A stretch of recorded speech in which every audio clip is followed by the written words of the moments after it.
crença, né, de que ele é responsável pela formação do cidadão, né, numa nova perspectiva, numa perspectiva um pouco mais ampla mesmo da educação, né, ela vem muito forte, vem em discursos oficiais e vem em discursos não oficiais, né, enfim.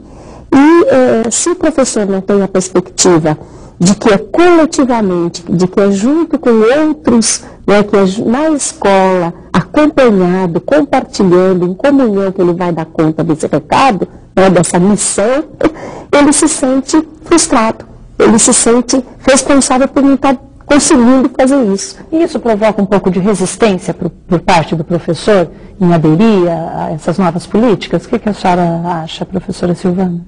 Olha, me parece que a resistência do professor, muitas vezes, ela é ouvida sempre como queixa, quando, na verdade, pode ser um alerta sobre alguma coisa que não está funcionando bem ou que não encaixaria bem naquela escola. Na verdade, a gente está sempre falando isso, que o professor é mal formado. Eu estou super contemplada com a fala das colegas, porque não se trata de má formação, né? Na verdade, o professor ele precisa ter essa noção do trabalho. Quando ele começa a ter essa noção do trabalho em equipe, quando ele começa a conseguir trabalhar efetivamente junto, a se organizar, e aí eu acho que é importante a gente falar da organização política mesmo. É importante ele trabalhar com a noção de associações, né, de entidades mesmo, politicamente falando e pedagogicamente falando. Quer dizer, essa tarefa hercúlea de criar a escola dos nossos sonhos, ela, a meu ver, só pode ser realizada dentro de uma perspectiva de gestão democrática muito ampla, que abarque efetivamente o coletivo. Quer dizer, o professor só vai dar conta disso se criar parcerias. Parcerias com os técnicos, parcerias com os alunos, com os pais, com a direção. E isso tudo exige, inclusive, recurso financeiro. Exige projetos de apoio, porque o professor, eu acho que já dá muito.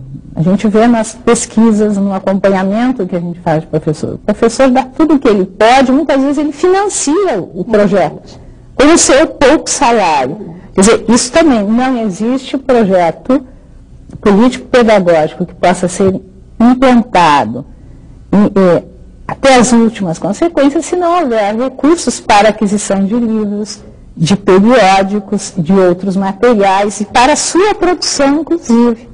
Só a boa vontade do professor é insuficiente e ela já tem feito demais. E esse tem sido um dos conteúdos, um dos objetivos, na verdade, que a gente tem trabalhado em educação continuada com os professores. Ou seja, construir a clareza, a consciência de que ele tem, na verdade, no mínimo, 2 campos de luta. 2 campos. Um na sala de aula, né? Um na sala de aula, preparando muito bem a sala de aula, né? Administrando essa contemplação de todos os alunos, da participação dos seus alunos, enfim. E outro campo de luta fora da sala de aula, na escola, fora da escola, né? Nas instituições, nas entidades de luta, nos movimentos, nas campanhas, para isso, para que ele possa empreender conquistas. Então a gente tem trabalhado essa ideia, professor sujeito é professor que briga, é professor que também luta para conquistar, para garantir o seu espaço, né? Não é o professor que se queixa. Então a gente tem encontrado isso, os professores em educação continuada, refletindo sobre as lutas que eles precisam fazer. E olha, há esperanças, viu? A gente tem encontrado aí experiências e professores se aglutinando, se articulando. O que mais chama a atenção da senhora nessas experiências que vieram aí à sua memória agora? Então, me chama a atenção isso. Eu sou até taxada na universidade como muito amiga dos professores da educação básica, né? Isso me chama a atenção o empenho. Como os professores costumam nos procurar na universidade, os professores da educação básica, para que a gente ajude a pensar um projeto de escola, para que a gente dê uma bibliografia, para que a gente faça o entendimento de um documento oficial. Então, essa busca, essa procura, e a gente diz, ó, aqui é um balcão, a gente está querendo sempre atender e trazendo mais esforços para poder dar conta disso, né? Por quê? Porque a gente quer justamente provocar esse ser desejante no professor, né? Desejante, desejoso de querer saber, querer compreender, querer construir essa escola aí diferente, essa escola que apareceu no vídeo, né? Pois é, e a construção dessa escola, né, para a construção dessa nova escola, quais são os desafios, professora Silvana, na sua opinião? Os desafios, as perspectivas, né, as esperanças, como disse a professora Luísa, né? Sim. A meu ver, o papel do professor, basicamente, ele poderíamos dizer que ele é, antes de mais nada, acreditar que é possível. Acreditar que ele pode ser um instrumento de transformação dessa sociedade. Porque dentro da concepção, a gente não pode perder de vista que a concepção de escola, ela reflete a concepção da sociedade, do projeto de sociedade que você deseja. Né? Então, eu acho que o professor ele pode ser instrumento dessa transformação social. E ele precisa acreditar nisso, antes de mais nada.